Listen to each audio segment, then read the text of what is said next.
श्री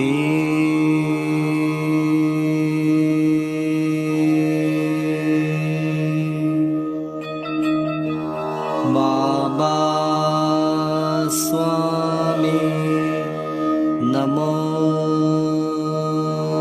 नमः।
सभी पुण्यात्माओं को मेरा नमस्कार।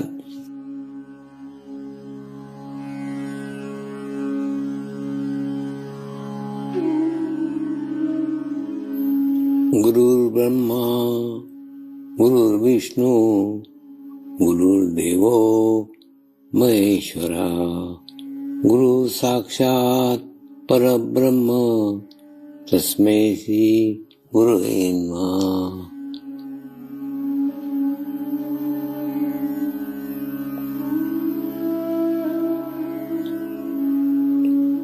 ध्यान की उस स्थिति में जाएंगे जहाँ शरीर भाव पूर्णतः समाप्त हो जाता है।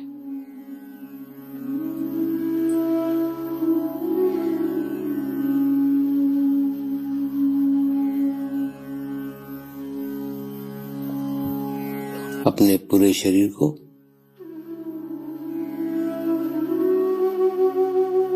पूर्णतः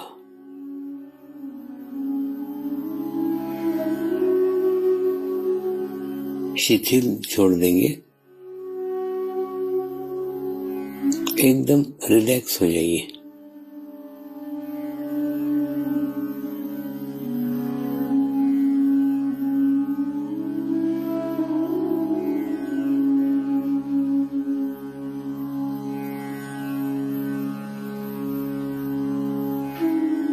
मेरे साथ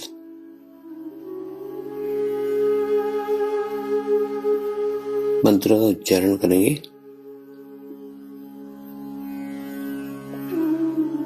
मैं एक पवित्र आत्मा हूँ।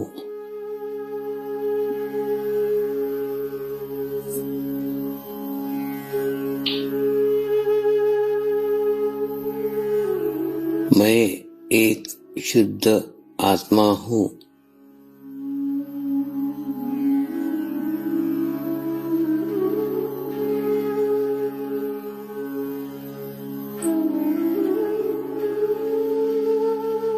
मैं एक पवित्र आत्मा हूँ।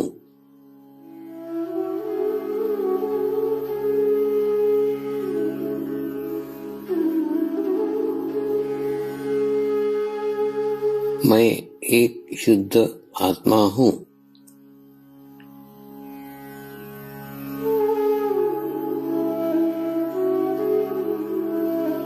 मैं एक पवित्र आत्मा हूँ।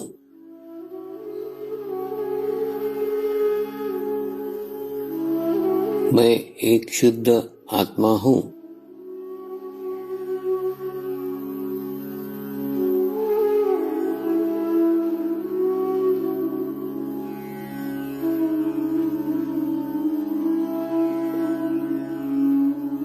अब इसी आत्मा भाव को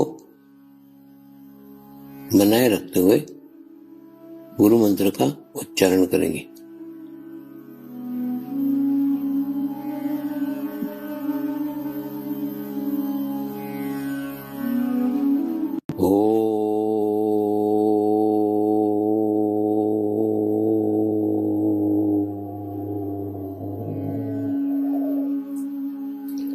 श्री शिव कृपानंद स्वामी नमो नमः।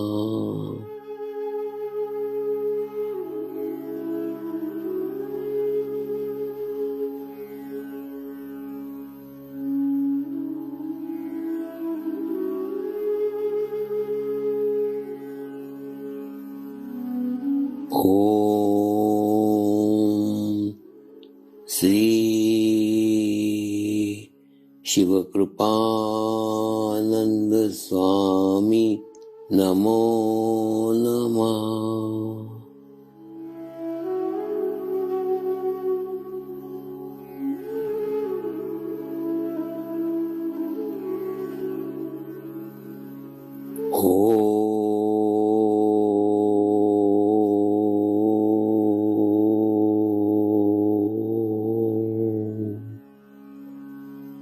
श्री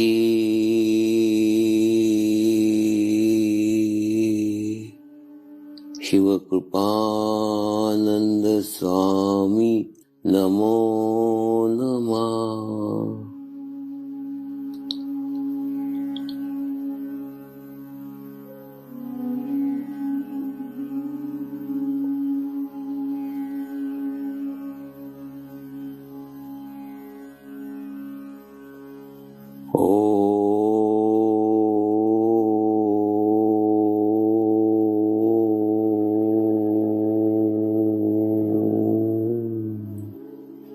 श्री शिव कृपानंद स्वामी नमो नमः।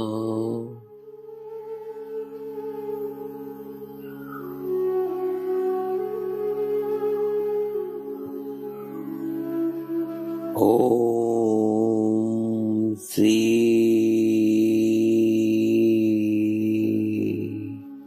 शिव कृपानंद स्वामी नमो नमः।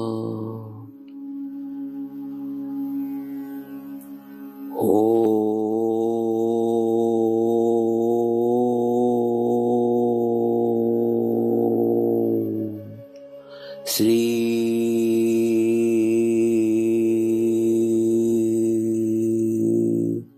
शिव कृपानंद स्वामी नमो नमः।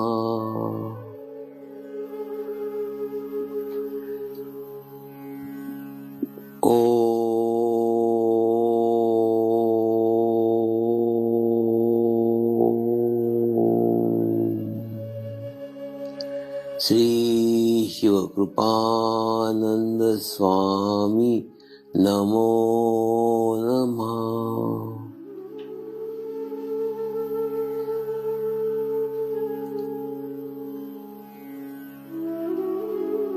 ओम श्री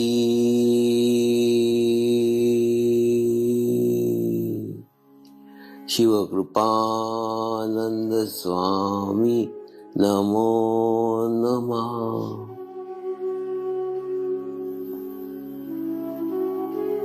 ओम श्री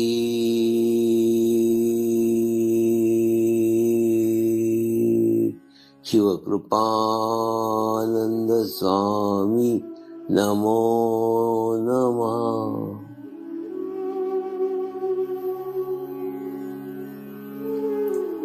अब आप अपना चित्त सहस्त्रार पे रख के थोड़ी देर के लिए ध्यान में जाएंगे।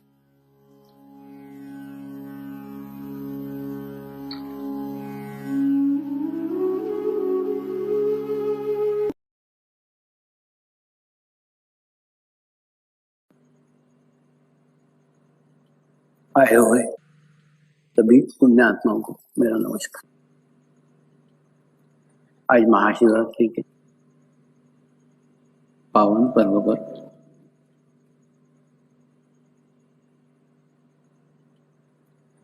हम सभी यहाँ एकत्रित हुए हैं।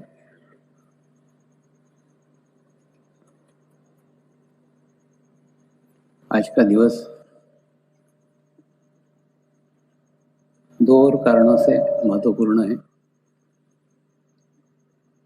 एक तो आज सोमवार है,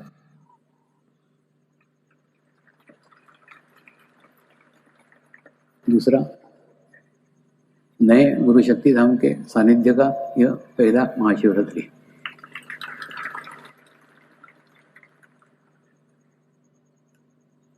और रही बात मंगल मूर्ति के प्राण प्रतिष्ठा की, तो 45 दिन रहकर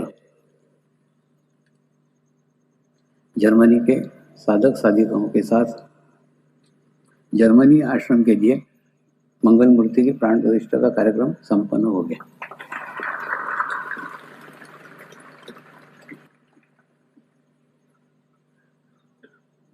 पैंतालीस दिन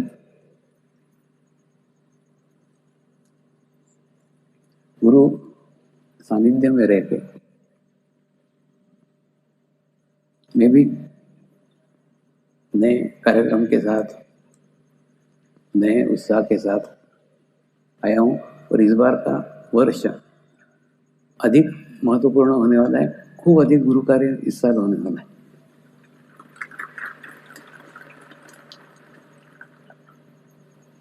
आज के कार्यक्रम की शुरुआत मेरे ही बचपन में मेरे नानी ने बताई हुई एक कौवे की कहानी से करने जा रहे हैं।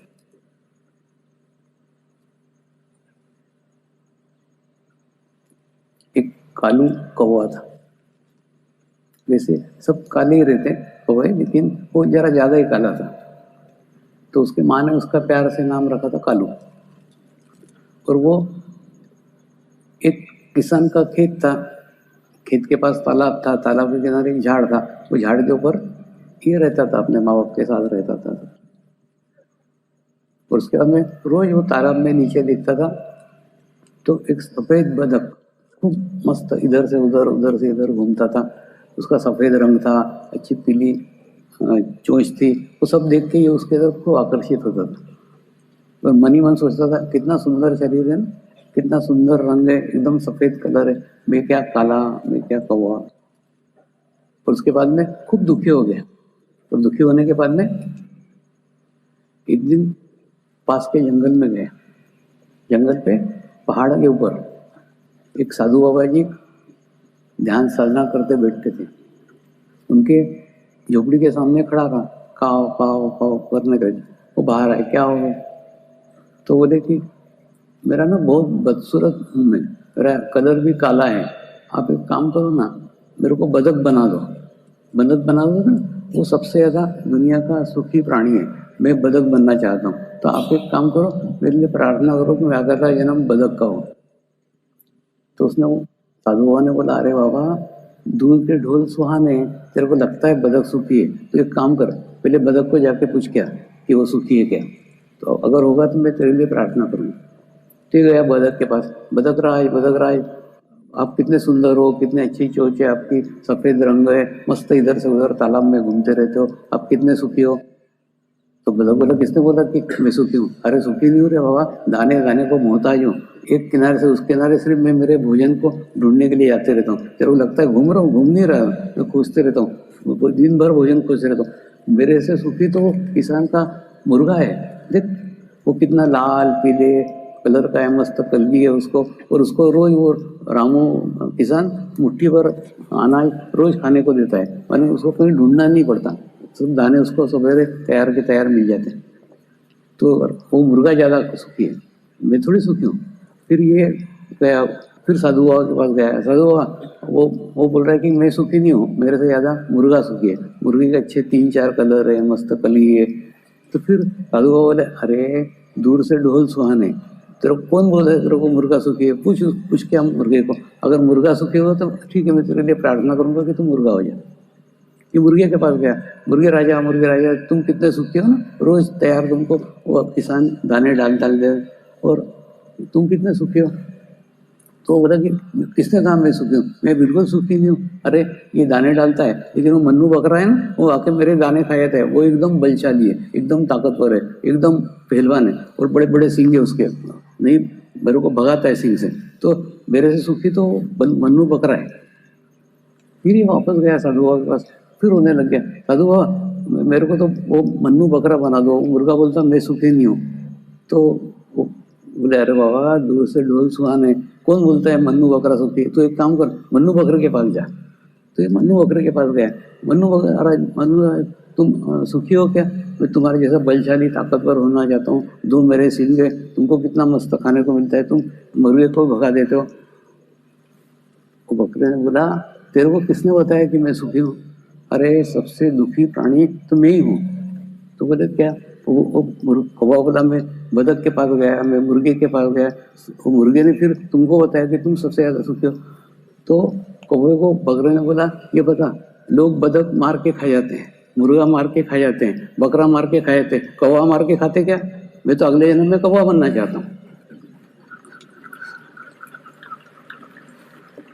तो कौवा बोला हाँ ये तो मैंने कभी सोचा ही नहीं। बोले तुम कितने भाग्यशाली हो, बोले पूरी जीवन तुम तुम्हारा जीते हो, परमात्मा ने जितना जीवन दिया ना पूर्ण जीते हो। हम पूरा जी नहीं पाते, ना बदक जी पाता है, ना मुर्गा जी पाता है, ना बकरा जी पाता है। ये दुष्ट लोग ना हमारे को मार के खा जाते हैं। और दूसरा जो जीवन इन लोगों को ये पैदा नहीं कर सकते, वो उसको मारने का उनको क्या हक है। तो सबसे दुष्ट प्राणी मनुष्य है, क्योंकि वो इन प्राणियों को पूर्ण जीवन भी जीने नहीं देता। तो कहने का अर्थ है ये कि सबसे अच्छा तो कौवा है, तेरे को कभी कोई मार के खाता है क्या, मस्त जितना जीवन है तेरा पूरा जीता है। तो अगले जन्म में मैं प्रार्थना करूंगा कि मेरे को कौवा बना दो। तो कौवा फिर गया साधु बाबा के पास, साधु बाबा वो बकरा बोल रहा है मैं भी सुखी नहीं हूँ, कौवा ही सुखी। मैंने तो साधु बाबा बोले वही तो मैंने तेरे को बताया था कि दूर से ढोल सुहाने, तेरे जैसा कोई सुंदर नहीं है और तेरे जैसा कोई सुखी नहीं है, तेरे को कोई खतरा नहीं है, इतना सुरक्षित जीवन है तेरा कि तेरा पूर्ण जीवन तू तेरा जी सकता है। ये कहानी खूब बचपन में सुनी थी, और इतनी बचपन में सुनने के बाद मेरे को जो फिर से याद आई ना, फिर से याद इसलिए आई 45 दिन में मैं तुम लोगों के खूब करीब रहता हूँ, खूब पास रहता हूँ,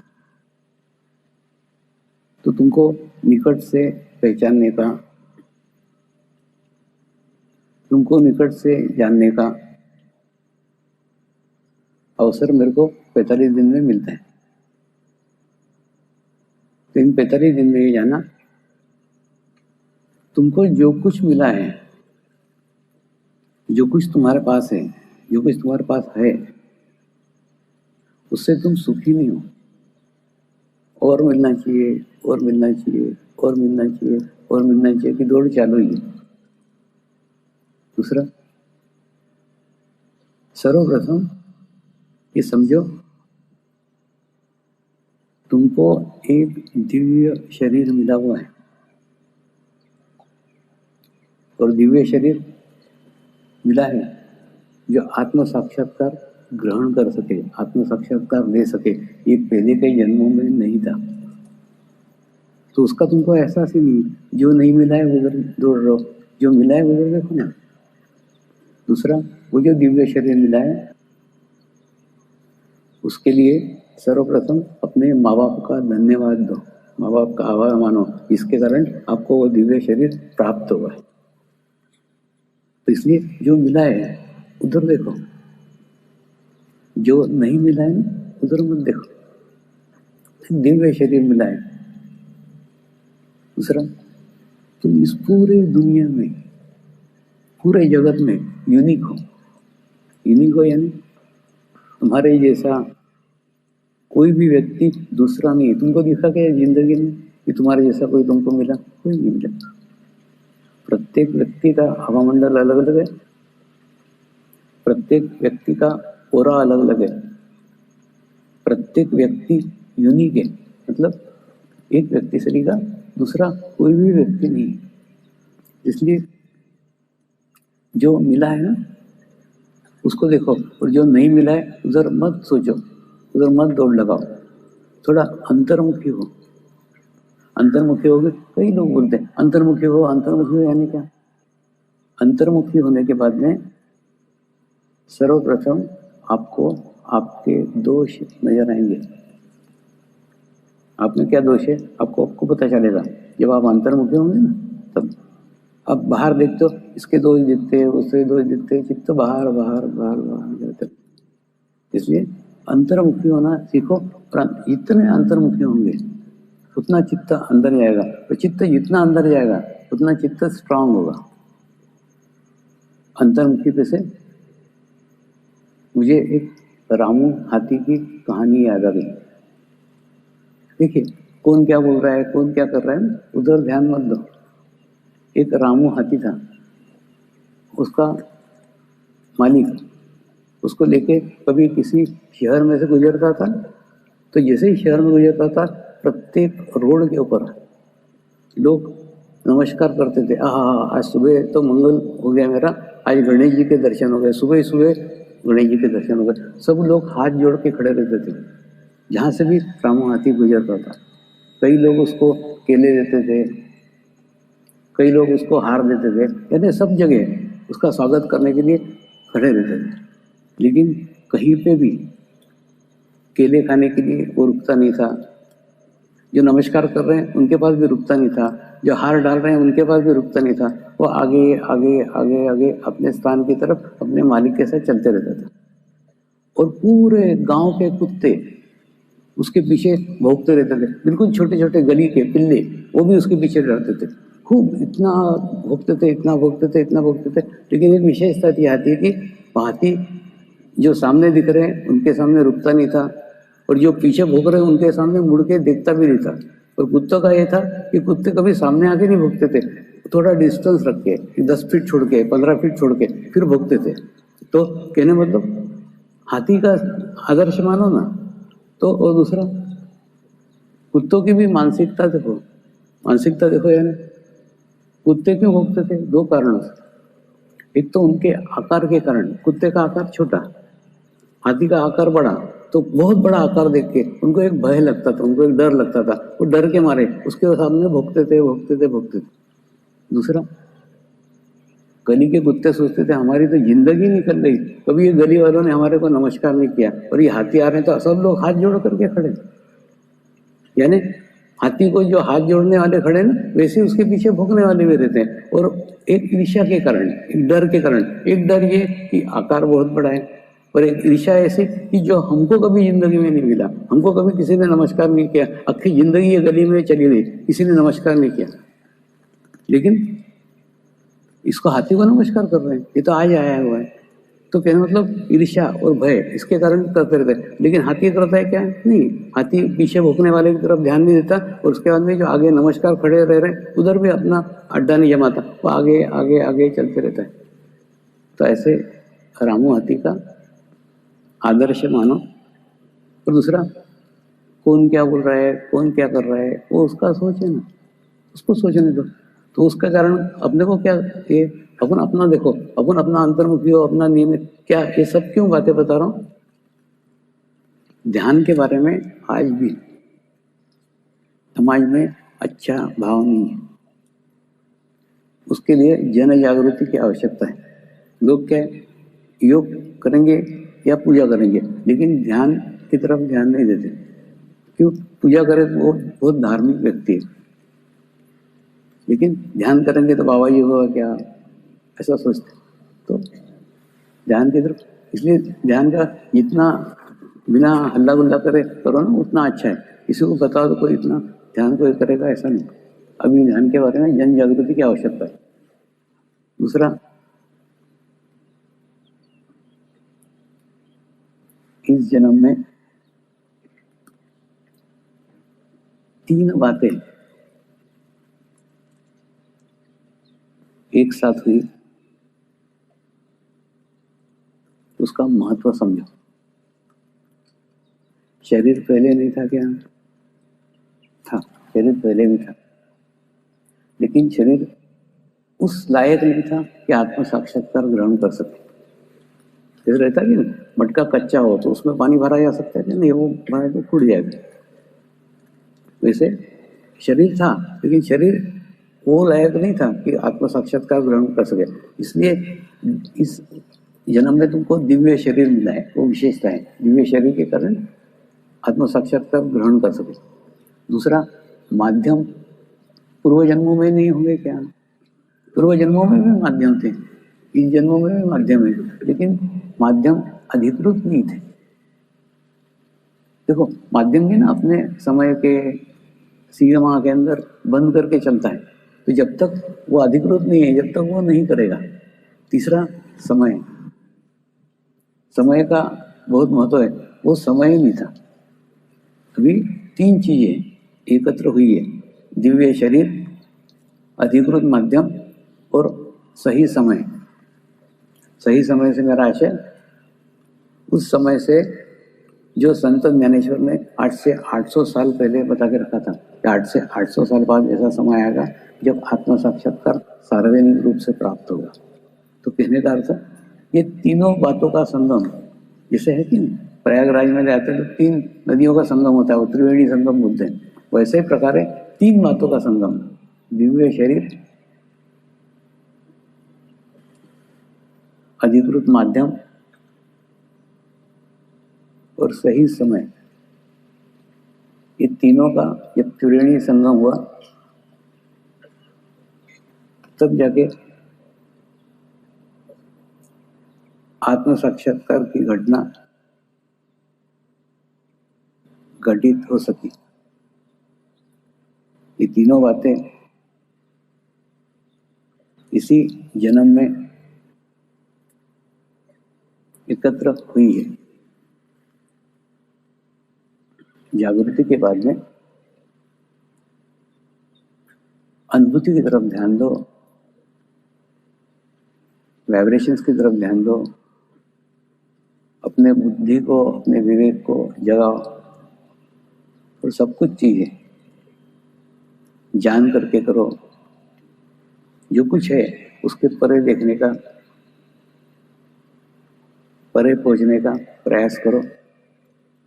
अब जैसे शिव बाबा ने मेरे को आत्म साक्षात्कार कराया, उसके बाद में मेरे को दिख रहा था कि सामान्य मनुष्य है, मेरे जैसे 2 हाथ हैं, मेरे ही जैसे 2 पैर हैं, मेरे ही जैसा सामान्य मनुष्य है। लेकिन उस मनुष्य को न देखते हुए, उस मनुष्य के परे, मनुष्य के भीतर, मनुष्य के आगे जो कुछ है उसके तरफ ध्यान दिया, तो एक व्यक्ति में अगर परमात्मा देखना हमको आ गया तो हमको प्रत्येक व्यक्ति में ही परमात्मा के दर्शन होंगे। इसलिए अपने विवेक को जगाओ, तो जहां भी जाओ वहां जानने का,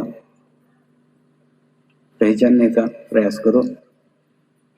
जो दिख रहा है वो तो सबको दिख रहा है, तुम उससे और क्या जान पाते हो वो महत्वपूर्ण है ना। तुम एक आत्म साक्षात्कारी हो, तो आत्म साक्षात्कारी भीतर की आंख से जानता है, तो आप भी जानो ना। अब जैसे आज महाशिवरात्रि है, महाशिवरात्रि को आप सभी जने शिव मंदिर में जाओगे, तो शिव मंदिर के बारे में मेरे गुरुदेव ने खूब अच्छे से समझाया था। एक्चुअली परमात्मा निराकार है, परमात्मा का कोई आकार ही नहीं, उसका कोई रूप नहीं है, कोई शरीर नहीं है, कुछ नहीं। इसलिए परमात्मा का सिंबल, परमात्मा का प्रतीक के रूप में शिव मंदिर में शिव की पिंड रहती है, लिंग रहता है, और उसका दर्शन करने के लिए सब लोग जाते हैं। दूसरा, आपने देखा होगा तो शिव मंदिर में सामने एक नंदी बैठा रहता है। नंदी बैठा रहता है यानी एकदम सशक्त नंदी, एकदम ताकतवर नंदी। इसका अर्थ क्या है? अर्थ यह है कि अगर परमात्मा तक पहुंचने का है, अगर परमात्मा तक पाने का है, परमात्मा का सानिध्य प्राप्त करने का है, तो शक्तिशाली नंदी बनो। शक्तिशाली नंदी से आशय तुम तुम्हारे आत्मा को इतना सशक्त करो, तुम तुम्हारे आत्मा को इतना मजबूत करो, तुम तुम्हारे आत्मा को इतना स्ट्रांग करो कि वो सारे मोह माया के बंधन तोड़ करके ऑटोमेटिकली ऐसी परिस्थितियां निर्माण होंगी कि आपके सारे बंधन, सारे मोह माया के बंधन टूट जाएंगे और टूट करके उनसे मुक्त होकर के आप परमात्मा के तक पहुंचेंगे। हमारे और उसके बीच में मोह माया के बंधन है। वो बंधन हम तब तक नहीं तोड़ सकते, शरीर से तोड़ना असंभव है, क्योंकि शरीर से बंधे हुए हैं। वो अगर तोड़ने का है तो आत्मा को सशक्त करना पड़ेगा, आत्मा को स्ट्रांग करना पड़ेगा। जब तक आत्मा को स्ट्रांग नहीं करते हम वो मोह माया के बंधन तोड़ नहीं सकते। देखिए, अब जैसे हमारे बच्चे हैं तो बच्चे को पालना, बच्चों को बड़ा करना, बच्चों को शिक्षा देना, बच्चों का भविष्य सुधारना, ये हमारा कर्तव्य है, ये हमको करना ही पड़ेगा। ये मोह माया नहीं है। मोह माया उसके बाद में शुरू होती, नाती पोती, और उसके बाद में इस और पर पोते वगैरह, अपन जो इतने आगे का सोचने लग जाते हैं, ये यहाँ से मोह माया के पाश शुरू होते हैं। तो वो तुम्हारी ड्यूटी नहीं है। पोता पोती को ध्यान दो, पोता पोती पालने के लिए अपने लड़कों को लड़की को मदद करो, यहाँ तक ठीक है। उससे अटैचमेंट मत करो, उससे लगाव मत करो, क्योंकि ये पोता पोती यही मोह माया के पेश है। और उसके बाद में जितने हम बढ़ते जाएंगे तो कभी भी किसी भी उम्र में अंतिम क्षण तक हम हमारे लिए कभी टाइम ही नहीं निकाल पाएंगे, हम हमारे लिए कभी समय नहीं निकाल पाएंगे। तो आवश्यकता है अपने लिए समय निकालूंगा ना, हम अपने लिए टाइम निकालो ना। तो अपने लिए कब टाइम निकालेंगे? जब आप आपके पूरे घर के जवाबदारी से मुक्त हो गए, उसके बाद में अपने को टाइम दो ना। फिर तुम बोलोगे नहीं पोता होगा, फिर पोते का और लड़का होगा, और फिर पर पोता, वो बढ़ते ही जाएगा। ये मोह माया के बंधनों से दूर रहो और अपने खुद को समय दो। आप खुद को कितना टाइम देते हो महत्वपूर्ण, और खूब नहीं, एक आधा घंटा नियमित ध्यान करो, नियमित समय दो, अपने को समय दो, वो ज्यादा आवश्यक है। दूसरा, ये पोता पोती से ही याद आया, कई बार जैसे मैं बोलता हूँ कि नहीं, नंदी अगर सशक्त हो गया, नंदी अगर स्ट्रांग हो गया तो ऑटोमेटिकली क्या होगा, वो खुद ही ऐसी परिस्थितियां निर्माण कर देगा कि आपके आंखें खुल जाएगी और आपके मोह माया के पाश टूट जाएंगे। ऐसी एक सशक्त नंदी की घटना अमेरिका में हुई। एक साधिका है, वो उसके पति, बहुत सारे लोग ऐसे हैं जो जिनके बच्चे अमेरिका में पढ़ते हैं और उनको मदद करने के लिए, उनके बच्चों को पालने के लिए ये लोग जाकर के वहाँ 6-6 महीने रहते हैं, 6 महीने ये रहते हैं, 6 महीने वो रहते हैं, ऐसे करके उनका पालन पालन करते हैं। तो जिस पोती को उस साधिका ने एकदम बचपन से पाला था, एकदम छोटी थी, जहाँ जन्म थी ना वहाँ से पाला था, वही साधिका 5-6 साल के बाद में एक घटना ऐसी हुई, ये साधिका ने उसके पीठ के ऊपर एक कुछ धप्पा मारा कि इधर जा उधर जा, कुछ तो बोली किसी कारण, तो बोली अभी पुलिस को फोन कराती हूँ, अभी तेरे को जेल में डालती हूँ नानी, ठहर जा। ऐसा वो नानी को धमकी देने लग गई। तो उस दिन नानी की आंख खुल गई, अरे मैं बेकार में मोह माया के पाश में फंसी थी। तो कहने का अर्थ है ऐसी कुछ घटनाएं हैं, जब आत्मा का नंदी सशक्त हो जाता है तो आपके जीवन में भी घटती है। वो आप जहां भी अटैच हो, आपका अटैचमेंट वो तोड़ेगा। आप कहाँ अटैच हो रहे हो उससे कोई लेना देना नहीं। ये पोती का तो मैंने उदाहरण बताया। अब जहां अटैचमेंट हो, आपका अटैचमेंट वहां से दूर करेगा और सब अटैचमेंट में से वो नंदी आपको मुक्त करेगा। और मुक्त करने के बाद में आगे का रास्ता, आगे का मार्ग आपका विशाल करेगा। इसलिए आवश्यकता है, अगर आध्यात्मिक क्षेत्र में प्रगति करने का है, प्रोग्रेस करने का है, तो अपने आत्मा को सशक्त करो, अपने आत्मा को स्ट्रांग करो। और जितना स्ट्रांग करेंगे उतना ही आगे का रास्ता, आगे का मार्ग वो खुद ही खुलते ही चले जाएगा। आवश्यकता है आत्मा को सशक्त करने की, आत्मा को स्ट्रांग करने की, और उसके लिए हमको ऐसे कार्य करना चाहिए जो कार्य करने से आत्मा प्रसन्न होती है। अगर आत्मा को हम प्रसन्न करेंगे, आत्मा को अगर हम स्ट्रांग करेंगे, तो ऑटोमेटिकली आगे का रास्ता, आगे का मार्ग खुलता चला जाएगा। क्या अच्छा है और क्या बुरा है, क्या करना चाहिए और क्या नहीं करना चाहिए, इस चीज का हमको ज्ञान नहीं है। इसलिए उसको ज्ञान है, उसको सशक्त करो। दूसरा, कई साधक आत्म साक्षात्कार ग्रहण करके, आत्म साक्षात्कार ले करके अपने जीवन में स्थित हो गए यानी आगे की प्रगति, आगे का प्रोग्रेस रुक गए। रुक क्यों गए? क्योंकि एक कारण है कि वो आत्म साक्षात्कार का लक्ष्य लेके ही जन्मे थे। उनके जन्म का उद्देश्य ये था कि उनको आत्म साक्षात्कार मिलना चाहिए, तो आत्म साक्षात्कार मिल गया। लेकिन आवश्यकता है केवल आत्म साक्षात्कार का लक्ष्य लेके मत चलो, अपना लक्ष्य मोक्ष का रहो। मुझे मोक्ष पाना है। आत्म साक्षात्कार तो एक साधन है, एक माध्यम है। हाँ, आत्म साक्षात्कार के बिना मोक्ष प्राप्ति संभव नहीं है, लेकिन आत्म साक्षात्कार सब कुछ नहीं है। वही लेकर के, उसको ही लेकर के बैठ मत जाओ। आगे का रास्ता देखो, आगे का मार्ग देखो। तो कई बार अगर हमारी प्रगति नहीं हो रही है, हमारा प्रोग्रेस नहीं हो रहा है, तो हमारे संगत सोबत का असर है।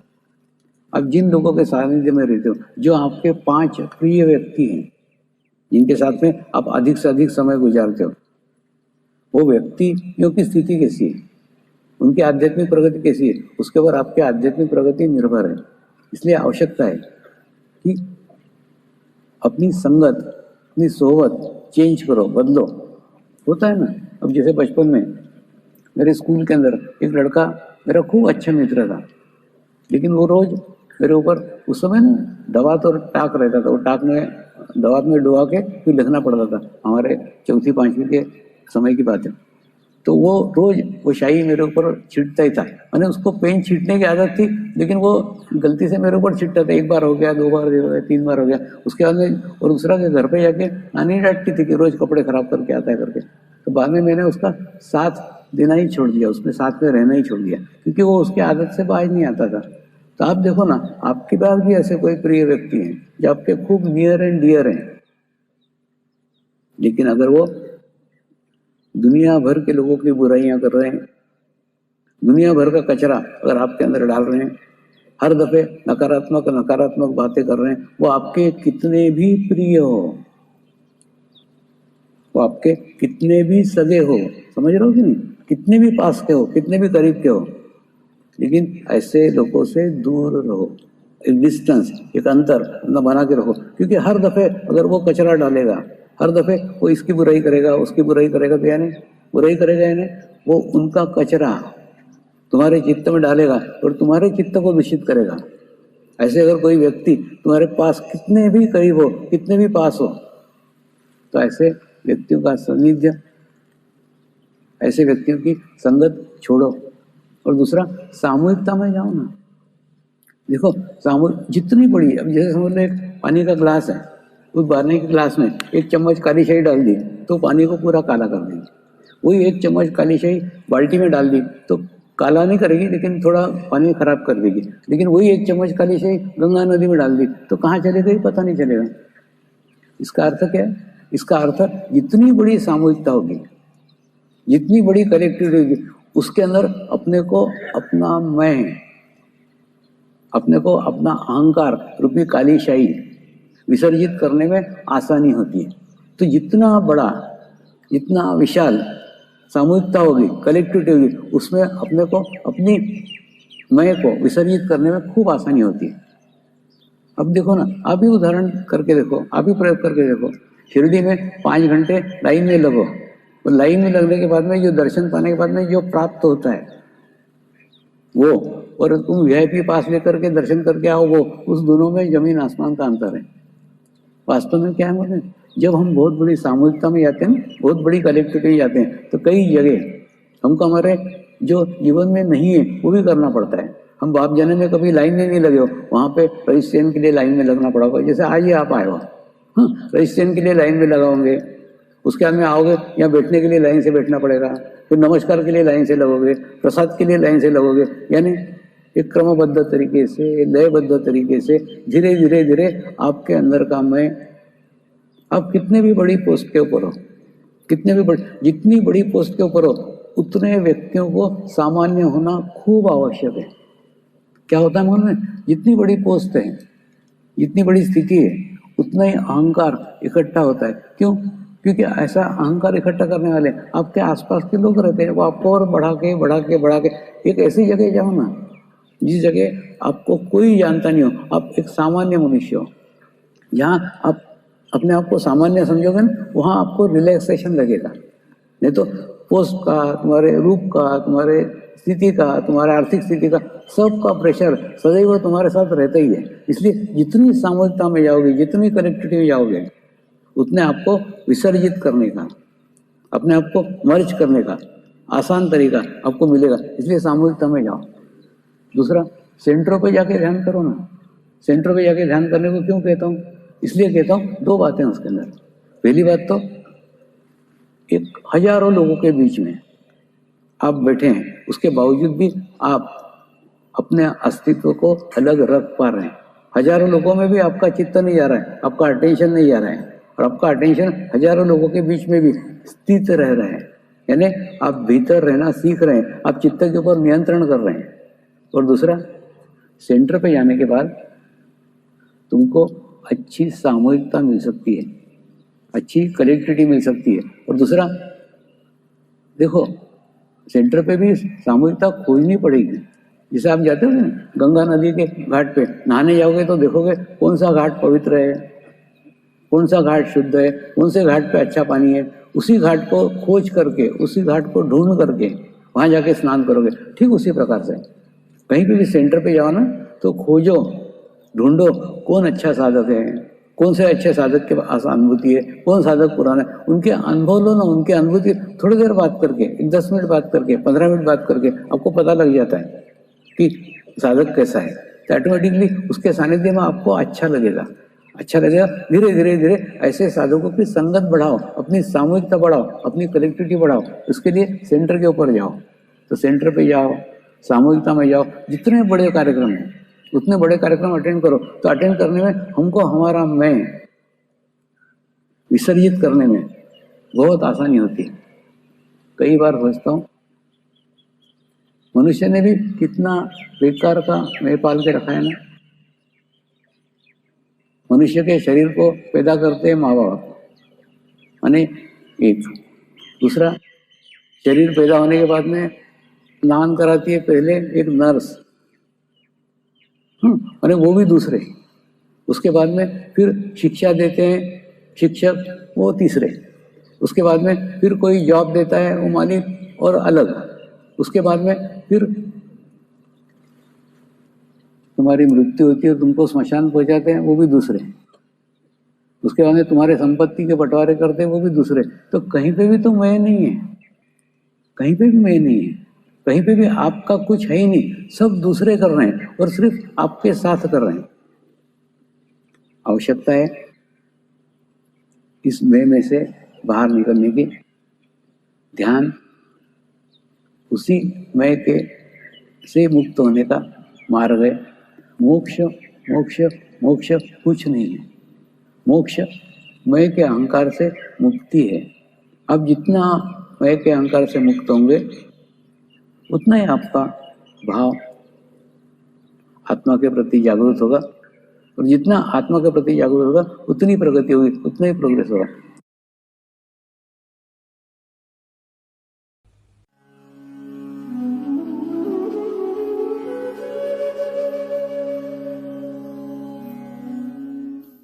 अब हम प्रार्थना करेंगे। सभी आत्माओं की आत्म उन्नति हो, आध्यात्मिक प्रगति हो, यही हमारी प्रभु से प्रार्थना है। नमस्कार। जय आत्मेश्वर।